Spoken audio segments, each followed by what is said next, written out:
full disclaimer, unfortunately, the original car talk to the venue has been lost to time because, it looked like this. It was just a bit out of focus. I think when I started recording it, the sun was like interfering with it, so pretty unusable footage, unfortunately. So I'm actually doing this the day after on the way to uni. So I just thought I'd just re-record it and try to talk about the things I was talking about then, even though I have the hindsight of like how the tournament went.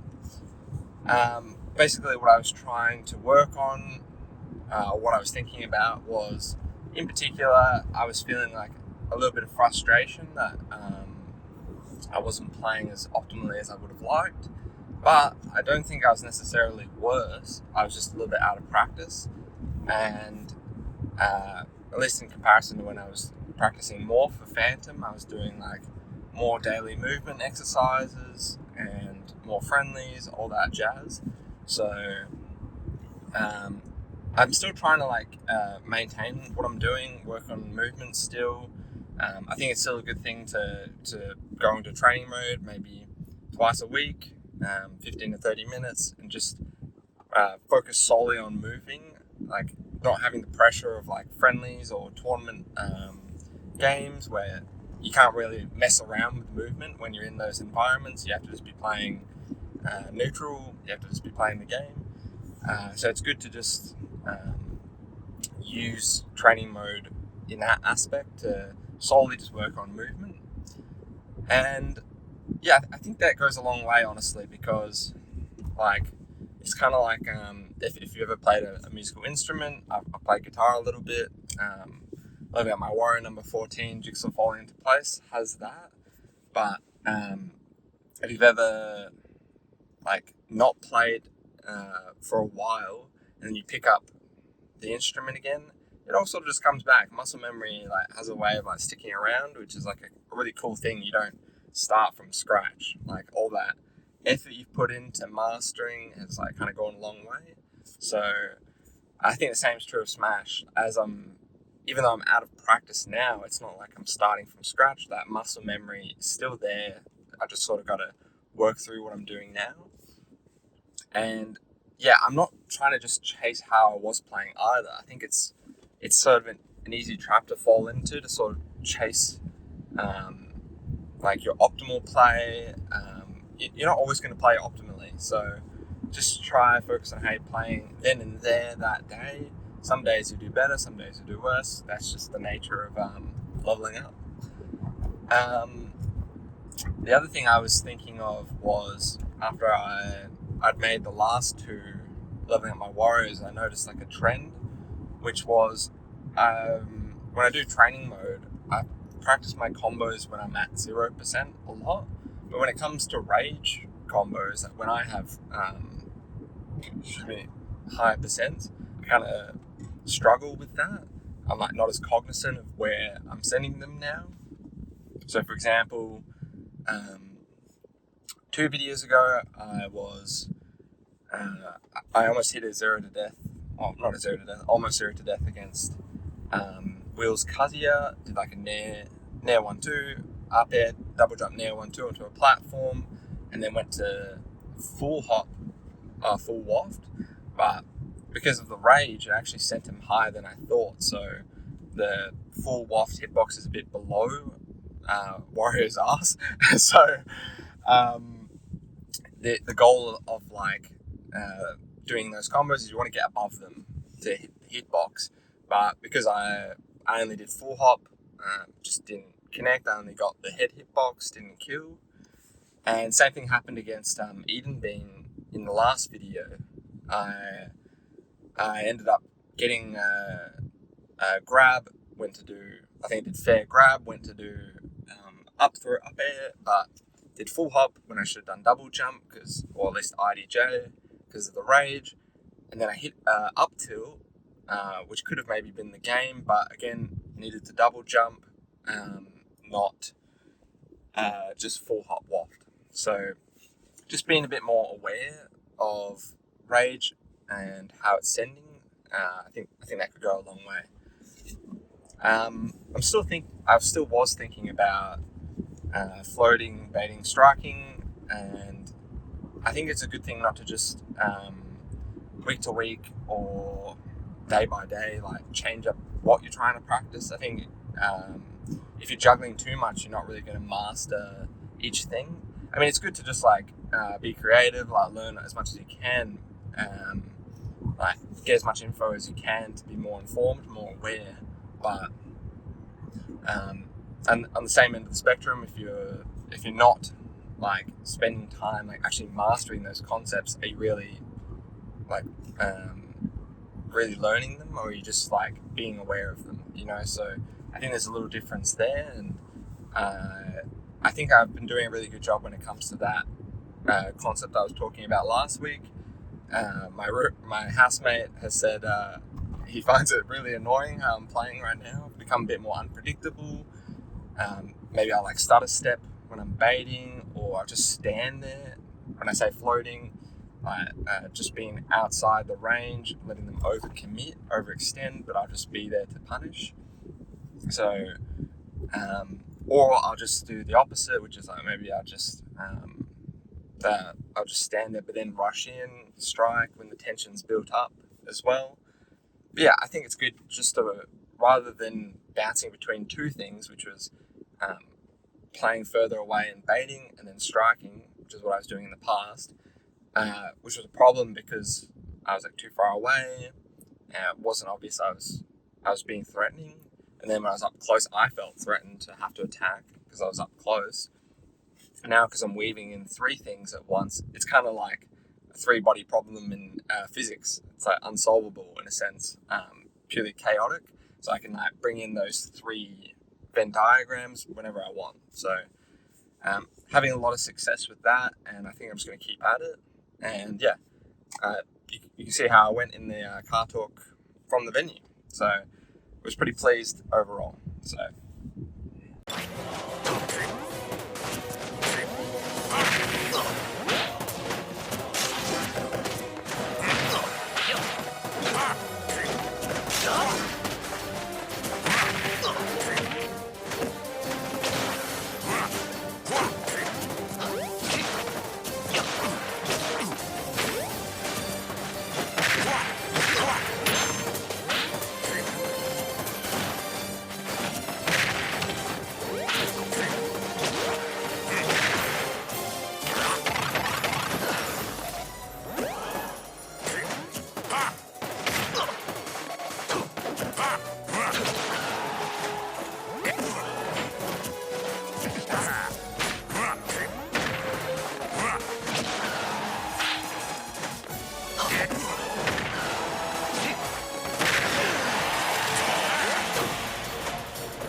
pretty good tournament, I must say.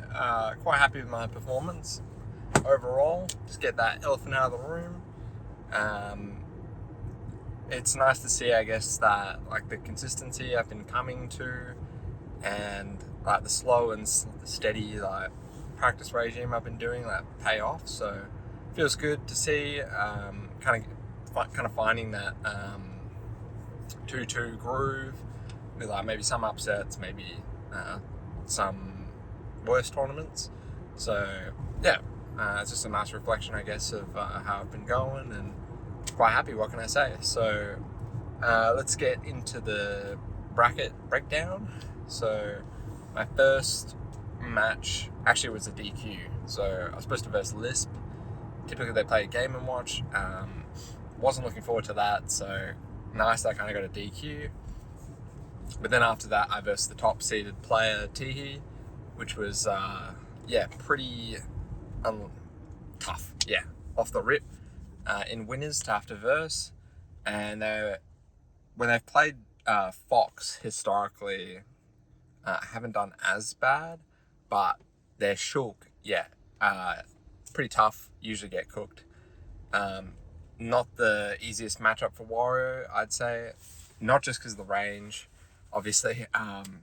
It's just, pretty tough for me to figure out what I'm doing in neutral.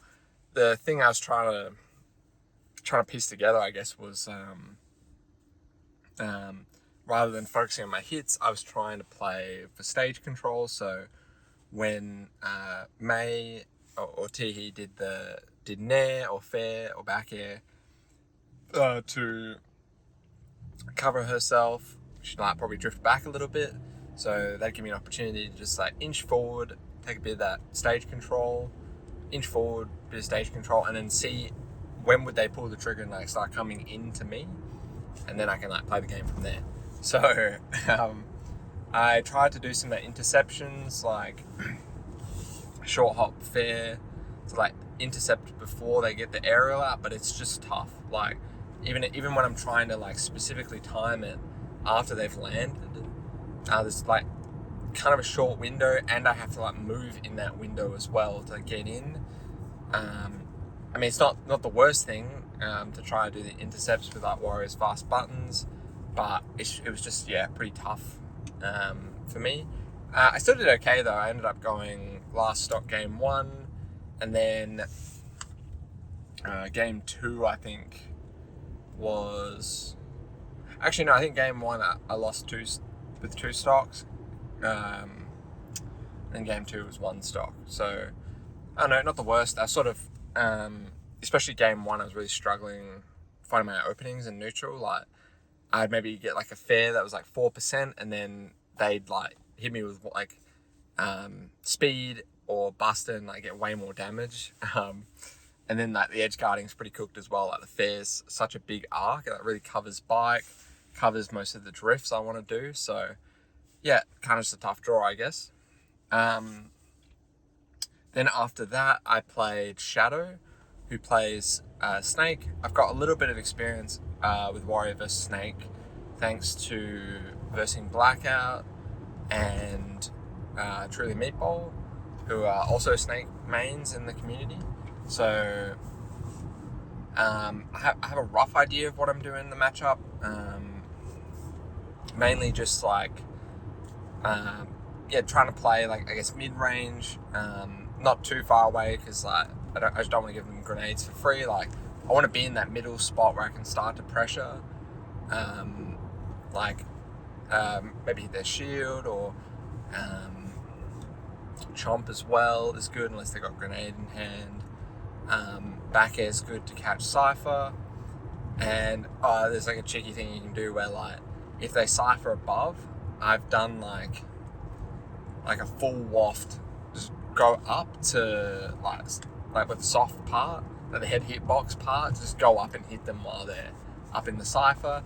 Or you can do like back throw when they've got grenade on the ground into waft, full hop waft I think. But I didn't, I actually did get that set up against Shadow, but I like just did full waft on the ground. I didn't even jump because I wasn't used to the timing. So I put the jump in too early, and then the waft just came out when I was on the ground. So that was unfortunate, but ended up winning that 2-0. I think it was kind of overwhelming them, getting them to commit a bit as well with some snakes buttons that are a bit laggier. So I could just like outmaneuver around what they were trying to do, and yeah, just find my openings that way. And then after Shadow, I had to verse Boonk or Jamie, and I used to play them a lot more back in the day, like weekly, I'd say. They had good Ethernet connection to me, and we just sort of became friends, I guess. So he's a cool guy as well. Does engineering at UWA, so we catch up sometimes there as well. But anyway, what ended up happening was, really close set, honestly. Ended up winning 2-1, which was an upset, and there's a lot to talk about in all those games. I think both of us were playing actually really well. I was doing a good job being a bit more unpredictable,